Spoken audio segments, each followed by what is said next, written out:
नमस्कार, मैं रवीश कुमार। अभी तक आप राष्ट्र के नाम संदेश सुना करते थे। जब किसी को लगे कि सेठ देश को अपनी जेब में रखने लगा है, तब राष्ट्र के नाम संदेश सुनना बंद कर दीजिए। सेठ के नाम संदेश सुनाना शुरू कर दीजिए। आप चाहें तो अपने रेडियो चैनल पर सेठ की बात भी शुरू कर सकते हैं। संडे के दिन आजादी के आंदोलन के समय भारत के कई सेठों ने अपना बिजनेस दांव पर लगा दिया, इसलिए कि भारत आजाद हो और लोकतंत्र कायम हो। अब उसी आजाद भारत में कुछ सेठ ऐसे हैं जो लोकतंत्र और अभिव्यक्ति की आजादी को कुचलने के नए नए तरीकों में हिस्सेदार बनते जा रहे हैं। इसलिए सेठ के नाम संदेश जारी कर रहा हूं। कारोबार बहुत साफ है मेरी समझ में कि देश और समाज के लिए अत्यंत जरूरी है। दुनिया के अन्य देशों की तरह हमारे देश के सेठों ने भी समाज को बहुत कुछ दिया है, लेकिन हर सेठ को आप उसी एक चश्मे से नहीं देख सकते हैं। बहुत सारे सेठ होते हैं जो बहुत मेहनत करते हैं, अपना उत्पाद बनाते हैं, उस उत्पाद को लेकर दुनिया में विश्वास हासिल करते हैं, दूसरे अच्छे उत्पादों से प्रतिस्पर्धा करते हैं, पैसा कमाते हैं, समाज और देश को देते हैं। मगर दो चार सेठ ऐसे होते हैं जो राजनीति के बेहद खास होते हैं। उन्हें हर चीज का ही ठेका मिल जाता है, जंगल से लेकर बंदरगाह, आसमान से लेकर जमीन तक का। ऐसा लगता है कि बाकी किसी सेठ को बिजनेस करना नहीं आता है। ऐसे सेठ का सारा कारोबार आप देखेंगे कि सरकार की संपत्ति के आसपास घूमता है। इस तरह के सेठ का मूल्यांकन आपको अलग से करना चाहिए। सभी को सभी में मत मिलाइए। यह उन सेठों की तरह नहीं है जो गली नुक्कड़ पर गर्मी सर्दी बरसात में हड्डियां गलाते हैं और बिजनेस करते हैं। ऐसे ही दो चार सेठों के लिए यह सेठ के नाम संदेश है। इनका बिजनेस सरकार की गोद में बैठकर होता है, इसलिए इन्हें आप गोदी सेठ कह सकते हैं। जैसे गोदी मीडिया होता है, वैसे ही भारत में गोदी सेठ आ गए हैं। गोदी मीडिया में दो तरह के सेठ हैं, इसे ध्यान से समझिए। पहले प्रकार के वे सेठ हैं जो इस माध्यम में बहुत पहले से जमे हुए थे, लेकिन उन्हें गोदी मीडिया बनाया गया। वे गोदी मीडिया के जरिए अब धंधा कर रहे हैं। गोदी मीडिया क्या करता है? जनता से सच्चाई छिपाता है और दिन रात आपको हिंदू मुसलमान के बीच विवाद में उलझाकर रखता है या इसी तरह के दूसरे विवादों में फंसाए रखता है। तो गोदी मीडिया देश का पहला ऐसा बिजनेस है जिसमें हजारों लोग इस बात के लिए घर से निकलते हैं कि दफ्तर पहुंचकर खराब से खराब प्रोडक्ट बनाएंगे। ऐसा कहीं बिजनेस आपने देखा है? घटिया प्रोडक्ट बनाने के लिए लोग घरों से निकल रहे हैं, कम लागत में बना रहे हैं ताकि आप खुशी खुशी मुफ्त में आपको मिले और समझे कि आप ग्रहण कर रहे हैं। ये लोग घर से निकलते हैं कि हम पत्रकारिता करने जा रहे हैं, यही बताकर निकलते हैं, लेकिन पत्रकारिता के नाम पर दफ्तर पहुंचकर जहर फैलाने का काम करते हैं। केवल जहर ही नहीं, जनता तक दूसरी सूचनाएं ना पहुंचे, जनता की बात सरकार तक और जनता तक ना पहुंचे, इसके लिए गजब गजब का प्रपंच रचते हैं। लेकिन अब जनता कुछ कुछ समझने लगी है। समझ रही है जनता कि नफरती डिबेट से उसका भला नहीं हो रहा है। जिन बच्चों को डॉक्टर बनाने में ध्यान देना चाहिए, वे दंगाई बनाने के खेल में फंसाए जा रहे हैं। उसकी मानसिकता का प्रसार हो रहा है। तो कोई भी नहीं चाहेगा कि उसका बच्चा दंगाइयों की मानसिकता के साथ बड़ा हो। तो अब यहां से बदलाव का रास्ता खोजा जा रहा है। आपके लिए नहीं बदलना है, किसी और तरीके से बदलना है, ताकि आपको झांसा दिया जा सके कि यह कोई दूसरा मीडिया है, उनसे अलग है। यह बात आपको समझनी है। गोदी मीडिया पार्ट 2 लॉन्च होने जा रहा है। एंकरों की जगहें बदली जा रही हैं। आप देखेंगे एक एंकर यहां से वहां जा रहा है, वहां से यहां आ रहा है। नए गोदी सेठ लाए जा रहे हैं। ये दूसरे वाले सेठ जो नए तरीके से गोदी मीडिया का काम करेंगे। आप सोचिए, अगर सेठ ही गोदी हो तो क्या उसका मीडिया गोदी मीडिया नहीं होगा? सोचिए, जिस सेठ का सारा काम सरकार से जुड़ा हो, कई तरह की सरकारों से जुड़ा हो, क्या वो सरकार से सवाल पूछ पाएगा? आप सोचिए, आपके लिए कौन पूछेगा, कौन बोलेगा? जब आपको लगेगा कि आपके लिए किसी को बोलना चाहिए, तब यह गोदी मीडिया पार्ट 2 क्या करेगा? विदेशों में भारत का नाम कैसे हो रहा है, डंका कैसे बज रहा है, इसकी कहानी बताकर आपको अपनी परेशानियों से दूर करेगा और उन्हें बंद कर देगा व्यापक जनता के बीच पहुंचने से। तो यह खेल होने जा रहा है। आपकी तनख्वाह 4 साल से नहीं बढ़ी है, बच्चों को पढ़ा नहीं पा रहे हैं, अच्छे कॉलेज नहीं है, और गोदी मीडिया इस पर बात नहीं करेगा। तो गोदी मीडिया पार्ट 2 में इसके लिए शरीफ एंकर लाए जाएंगे जिनके बोलने का तरीका कुछ और हो, वो इसी सिस्टम के पार्ट हों, मगर वो जनता के बीच ज्यादा बदनाम अभी नहीं हुए हैं। तो ऐसे लोगों के हाथ में यह कमान सौंपी जाएगी और गोदी मीडिया पार्ट 2 लॉन्च होगा। इसलिए बताना चाहता हूं कि दुनिया में भारत की क्या स्थिति है, इसके नाम पर एक तरह से आपको चांद दिखाकर आपसे निवाला छीन लिया जाएगा। इसलिए गोदी मीडिया पार्ट 2 के खेल को ध्यान से आपको समझना है। इसमें आ रहे सेठों के धंधों पर नजर रखिए, उन धंधों को समझिए कि क्या है, कैसे मिला है और उन धंधों को लेकर किस तरह की बातें हुई हैं। ये जो गोदी सेठ हैं बाकी सेठों से बहुत अलग होते हैं। बाकी सेठ भी जानते हैं कि 2-4 गोदी सेठ हैं, उनकी ताकत बहुत बड़ी है, वो जो चाहे कर सकते हैं, हर चीज खरीद सकते हैं। उनसे बचकर या उनकी छोड़ी हुई जगहों पर अपना धंधा चुपचाप कर रहे हैं, बोल नहीं पाते हैं। पहले से अच्छा और सस्ता देने के नाम पर आपको ठगा जा रहा है। यह वीडियो लंबा होने जा रहा है, इसलिए गुजारिश है कि आप सुनने का तरीका अब बदल लीजिए, ठहर कर सुनिए और क्या कहा गया है उसे बार बार सोचिए, बार बार इस वीडियो को देखिए। तो इसी संदर्भ में आपको एक किस्सा बताना चाहता हूं। यह किस्सा है जर्मनी का। हिटलर को आइडिया आया कि 50 में से केवल एक ही जर्मन के पास कार है, तो वो आइडिया लेकर आता है कि सभी जर्मन के पास एक कार होनी चाहिए। आप खेल देखिए, किसी की जरूरत में कार शामिल नहीं है, मगर वो सपना बेचता है सबको कार के लिए और सबको लगता है कि हां, हमारे पास कार नहीं थी, हम तो अभी तक गर्व कर ही नहीं पा रहे थे, जब कार आ जाएगी तब हम गर्व करेंगे। तो इस किस्से को आपको खास संदर्भ के लिए बताना चाहता हूं। इन दिनों आप देखेंगे कि कार की जगह मुफ्त में मोबाइल डेटा बांटा जाता है और कई चीजें बांटी जाती हैं, जिससे आपको फायदा भी होता है। लेकिन सोचिए कि एक सस्ती चीज देकर बाकी कितनी चीजें, बेशकीमती चीजें आपसे ली जा रही हैं। इसका हिसाब करेंगे तब आपको खेल समझ आने लगेगा। तो मई 1937 में नाजी पार्टी की मजदूर इकाई एक कोऑपरेटिव बनाती है, फोक्सवैगन के नाम से फर्डिनेंड पोर्श को ले आती है, जो अमीरों की कार तब बनाया करते थे। बहुत ऑटोमोबाइल इंजीनियर थे उस समय के, बहुत ही लोकप्रिय ऑटोमोबाइल इंजीनियर थे फर्डिनेंड पोर्श। अब वो गरीबों के लिए, आम लोगों के लिए सस्ती कार की डिजाइन करने लग जाते हैं। हिटलर के दोस्त माने जाते थे, इसलिए आज के हिसाब से उन्हें तब का गोदी सेठ कहा जा सकता है, बिल्कुल कहा जा सकता है फर्डिनेंड पोर्श को। तो वो एक कार डिजाइन करता है और उसी वक्त दिसंबर 1938 में यहूदियों के लिए कार चलाने पर रोक लगा दी जाती है।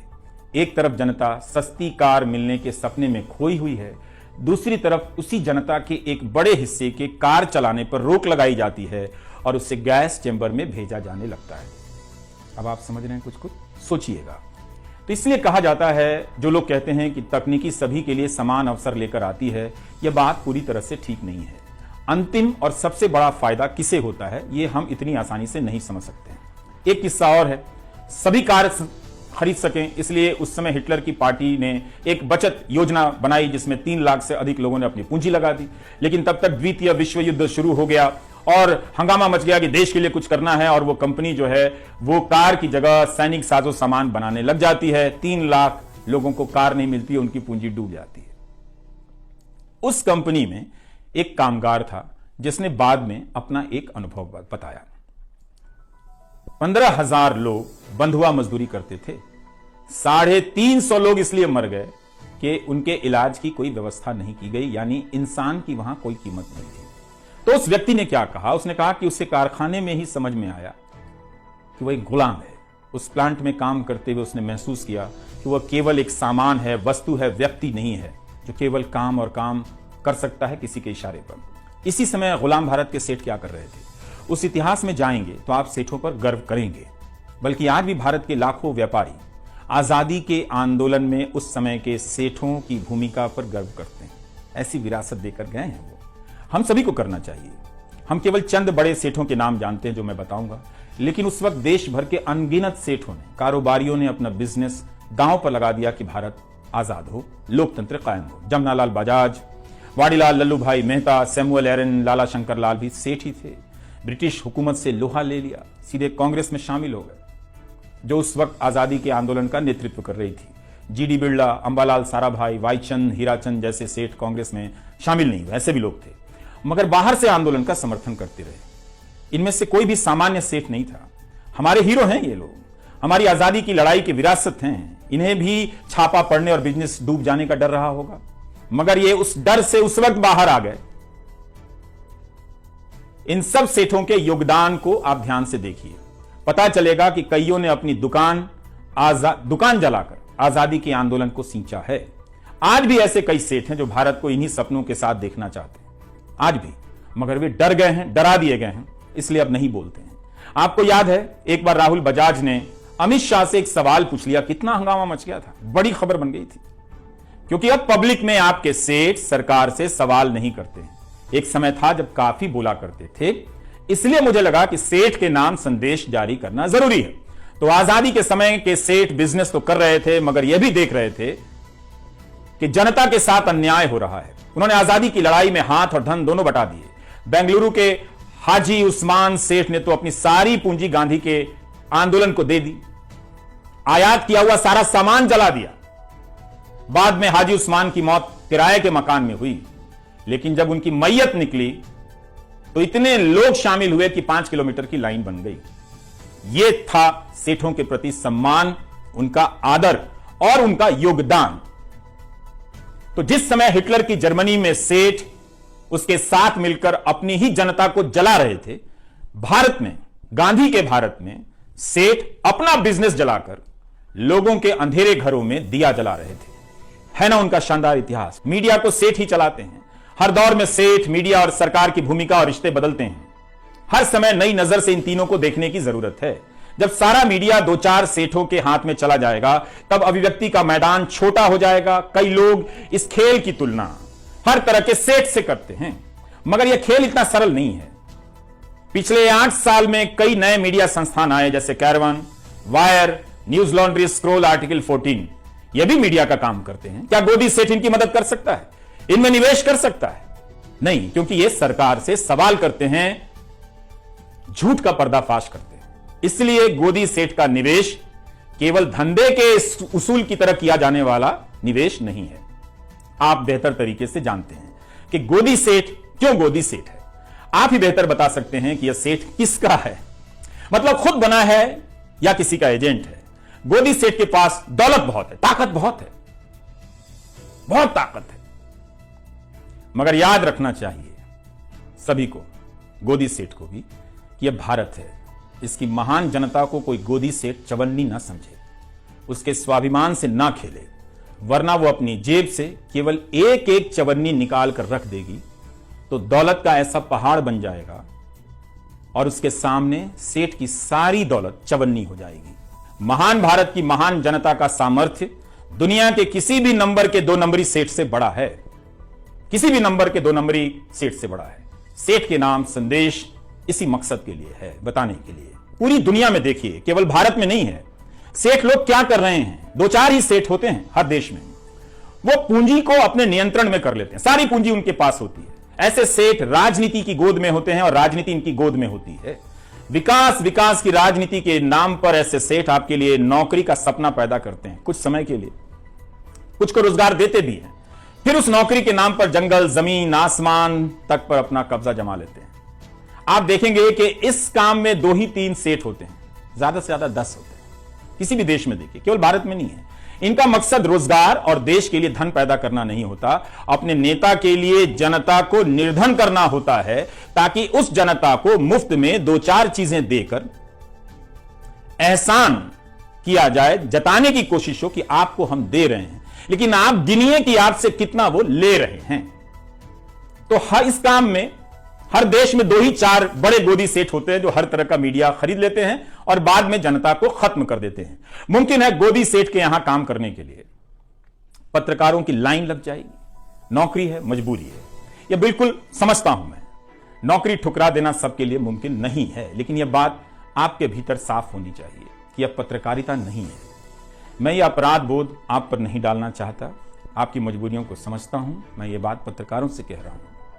फिर भी मैं कहना चाहता हूं कि याद रखिएगा, आप एक खतरनाक गोदी सेठों के यहां काम कर रहे हैं, यह बात आप याद रखिएगा। इसलिए जनता से कहता हूं कि आप गोदी मीडिया देखना बंद कर दें, ताकि गोदी चैनलों के पत्रकारों को आजादी मिल जाए।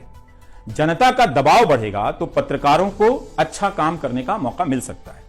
इसके बाद भी गोदी सेठ के पत्रकार अगर वो नौकरी ना छोड़ पाए, उनके यहां नौकरी करने के लालच से अपने आप को ना रोक पाए, तो एक बेहद आसान रास्ता बताता हूं। जब वे दफ्तर से घर लौट कर आए तो अपने बच्चों से, पत्नी से, परिवार के सदस्यों से और रिश्तेदारों से उनके कान में कह दें कि भारत में पत्रकारिता खत्म कर दी गई है, ये लोकतंत्र नहीं है। जो खबर बताई जानी चाहिए वो खबर नहीं बताई जाती है। आज हमने कई जरूरी खबरों की हत्या की है, हत्या होते हुए देखी है। नए और अच्छे कहे जाने वाले पत्रकारों को लाया जाएगा। गोदी मीडिया पार्ट 2 लॉन्च होगा। ये बातें बहुत अच्छी करेंगे, शालीन तरीके से करेंगे। आपको पता भी नहीं चलेगा कि चीजें बदल गई हैं। पहले धक्का देकर आपको बाहर निकाला गया, अब कंधे पर हाथ रखकर, गर्दन सहलाकर आपका काम तमाम किया जाएगा। तो तमाम तरह के प्रोमो आएंगे जिससे लगेगा कि ये पत्रकारिता के तारनहार आ गए हैं, अब पत्रकारिता ये लोग बचा लेंगे।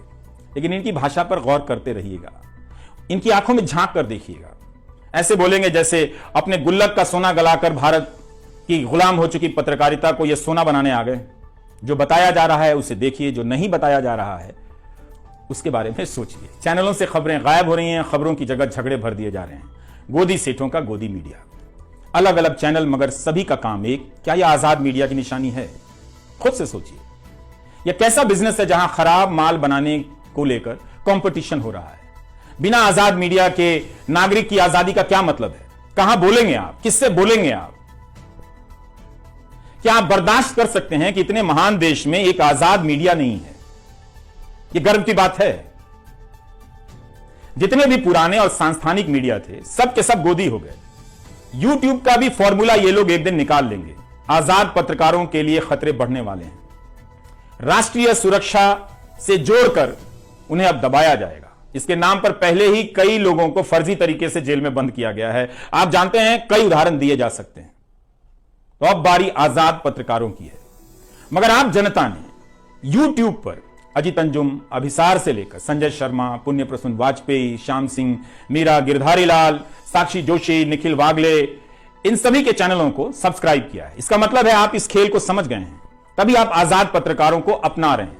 आपने एक गजब का यह काम किया, शानदार काम है आप दर्शकों का। कई नाम है जो यहां पर इस वक्त छूट रहे हैं, मगर उन सभी का साथ देकर आप लोगों ने इतिहास के इस मोड़ पर बेहद शानदार काम किया है।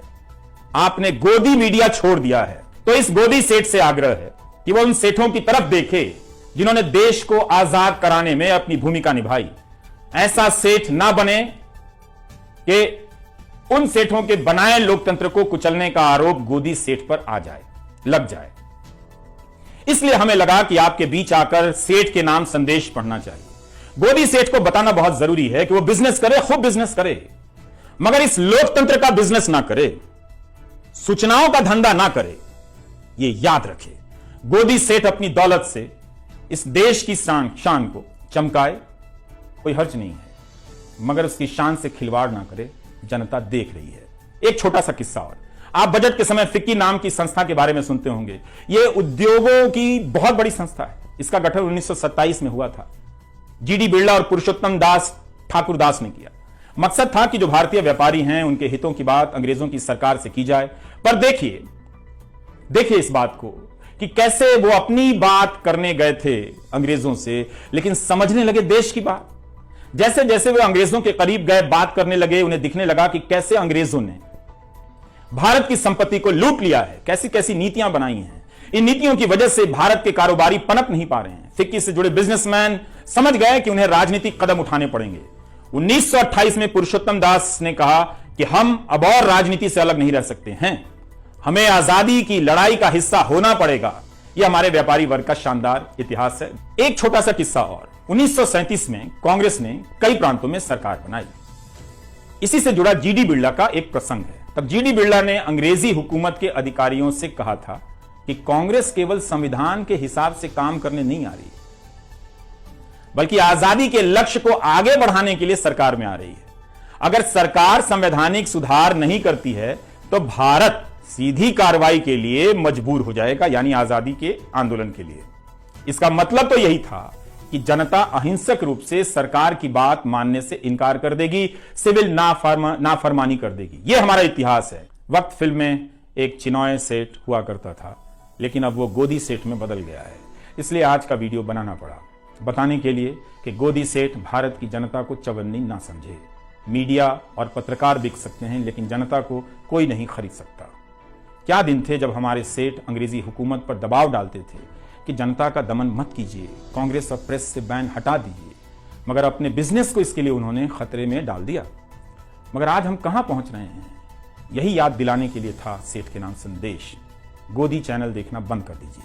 बिना मेहनत के, बिना समय लगाए, बिना किसी खर्चे के आप अपने प्यारे देश के लिए इससे ज्यादा कुछ नहीं कर सकते, इससे बेहतर कुछ नहीं कर सकते। नमस्कार।